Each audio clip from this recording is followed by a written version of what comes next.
नमस्कार। आप देख रहे हैं फ्रंटलाइन 24 और मैं हूं आपके साथ गौतम कुमार। महागठबंधन अब 2 कदम आगे बढ़ चुकी है। पहले ऐसा कहा जा रहा था कि महागठबंधन जो है उसमें दरार पड़ गई है, लेकिन पहले मुख्यमंत्री चेहरे को लेकर के सबसे पहले तेजस्वी के नामों पे मुहर लगाना और अब मैनिफेस्टो जारी कर महागठबंधन 2 कदम आगे बढ़ चुकी है। पटना में एक ज्वाइंट प्रेस कॉन्फ्रेंस में महागठबंधन के तमाम जो सहयोगी दल हैं वो मौजूद रहे। लेकिन महागठबंधन ने जो अपना घोषणा पत्र जारी किया है, इसमें कई सारे सवाल हो रहे हैं। खास करके जो सत्ता पक्ष है, एनडीए गठबंधन है, वो सवाल उठा रही है। जैसे सरकारी योजना, फिर बेरोज़गारी भत्ता, ऐसे बहुत सारे सवाल हैं जिसको लेकर के क्वेश्चन उठाए जा रहे हैं कि क्या ये पॉसिबल है या फिर ये चुनावी जुमला है? महागठबंधन का जो यह कदम है वो उसको चुनाव में फ़ायदा दिला पाएगा या नहीं? इन तमाम मुद्दों को लेकर के हम आज चर्चा करेंगे। हमारे साथ श्याम सर मौजूद हैं। सर, महागठबंधन ने कल प्रेस कॉन्फ्रेंस कर अपना घोषणा पत्र जो है जारी कर दिया है। क्या लगता है कि पहले उम्मीदवार के नाम पे मुहर लगाना और अब घोषणा पत्र के ज़रिए जो 2 कदम आगे बढ़ गई है महागठबंधन, चुनाव में फ़ायदा होगा या फिर इसका कुछ अलग परिणाम आएगा? देखिए महागठबंधन का घोषणा पत्र कल शाम जारी हुआ है पटना में, लेकिन लोग कह रहे हैं कि ये महागठबंधन का घोषणा पत्र नहीं है, यह तेजस्वी का घोषणा पत्र है।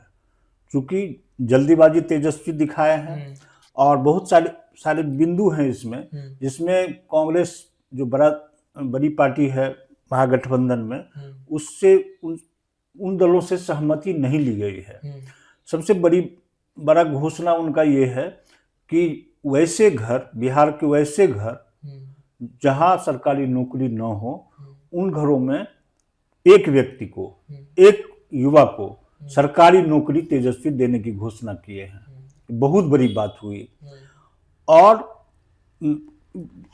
सरकारी नौकरी देने की बात की, लेकिन हमको जो बताया जा रहा है वो होता कितना है, उसको अगर जोड़ा जाए तो बिहार में 202 करोड़ 70 लाख लोगों को सरकारी नौकरी देंगे तेजस्वी 20 महीने के अंदर या 5 वर्षों के अंदर या 4 वर्षों के अंदर। जो घोषणा पत्र में है, घोषणा पत्र तो जारी है, उसमें सारा कुछ लिखा हुआ है। तो ये इस पर देश भर में चर्चा शुरू हो गई है कि 2 करोड़ क्या कहते हैं 70 लाख लोगों को नौकरी देना क्या मतलब संभव है? क्योंकि बजट जो है वह 3,17 करोड़ के आसपास है, बजट से बहुत ज्यादा ऊपर हो गया। तो इस तरह से घोषणा जो है सो करना, लोग इस पर आश्चर्यचकित हैं। इतना ही नहीं, नौकरी के साथ साथ वो अनेक घोषणा की है। मुफ्त बिजली 200 यूनिट देने की बात की है। जो युवा है वो जो परीक्षा देने जाएंगे उनको क्या कहते हैं आने जाने का खर्चा सरकार उठाएगी।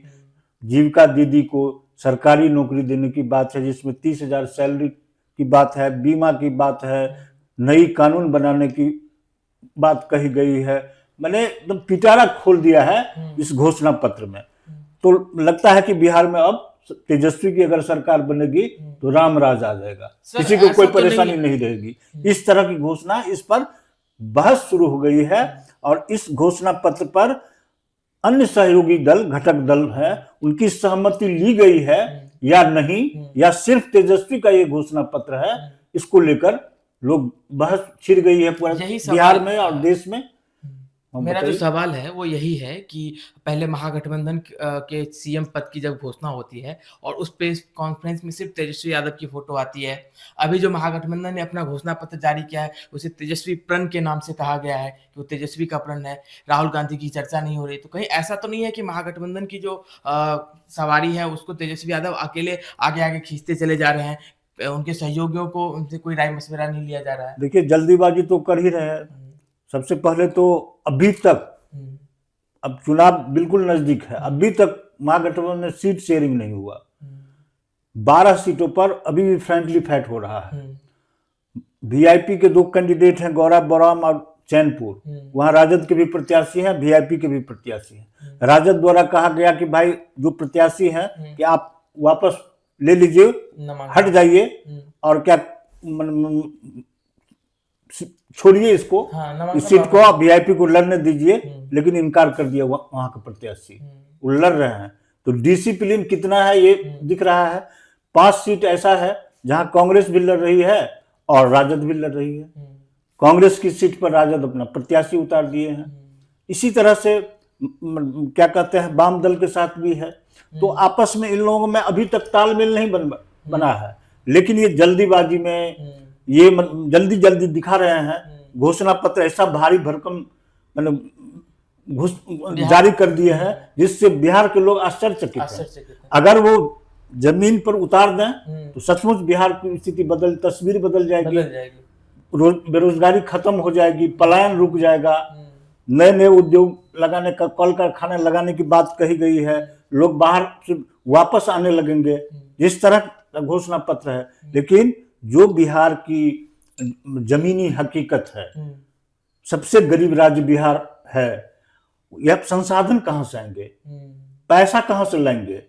तेजस्वी इतने लोगों को अगर रोजगार देते हैं, 2,70,00,000 लोगों को रोजगार देने की बात उन्होंने कही है। इस का जो बजट है, उस बजट का फुलफिल कहां से करेंगे, इस बात का जिक्र नहीं किया। वो बोलते हैं कि हो जाएगा, कर लिया जाएगा, हमने 17 महीने में इतने लोगों को नौकरी दिया, ये बहुत सारी बातों गिनाते हैं। ये संभव लोगों को असंभव लगता है। इतना ही नहीं, देश के अर्थशास्त्री जो हैं, बड़े बड़े अर्थशास्त्री, वो भी आश्चर्यचकित हैं इस घोषणा पत्र से कि ये जो तेजस्वी बोले हैं या इस तरह की घोषणा किए हैं, यह बिहार के लिए फिलहाल विगत कुछ वर्षों में या कुछ सालों में बहुत ही मुश्किल और ये नामुमकिन लगता है। तो कुल मिलाकर अगर हम देखें तो जो तेजस्वी यादव जो घोषणा कर रहे हैं, वो उसका क्योंकि पैसे की बात होती है और बिहार का जो बजट है वो उतना नहीं है जितनी फुलफिल करने की बात तेजस्वी यादव कर रहे हैं। तो पहला सवाल तो यही है कि तेजस्वी यादव ऐसा करेंगे कैसे, या फिर ये महज एक चुनावी जुमला है? क्योंकि पिछले 20 साल से आरजेडी सत्ता से बाहर है, तो कहीं ना ये भी कहा जा रहा है कि सत्ता में वापस आने का ये एक महज चुनावी जुमला है, या जनता से वादे पे वादे किए जा रहे हैं, या फिर वाकई तेजस्वी यादव का यह विजन है और उसे वो जमीन पर उतार करके ये साबित करना चाहते हैं कि बिहार बदलने वाला है, बिहार बदलाव की जो वो बात करते हैं वो सही दिखने कर। हालांकि उनके इन वादों को लेकर के, उनके ये जो प्रॉमिस है, जनता कितना भरोसा जताएगी ये तो चुनावी नतीजों में सामने आएगा। लेकिन एक चीज है कि अगर तेजस्वी यादव का यह विजन कामयाब होता है और जमीन पे उतरता है तो बिहार का कायाकल्प हो जाएगा, बिहार बदल जाएगी।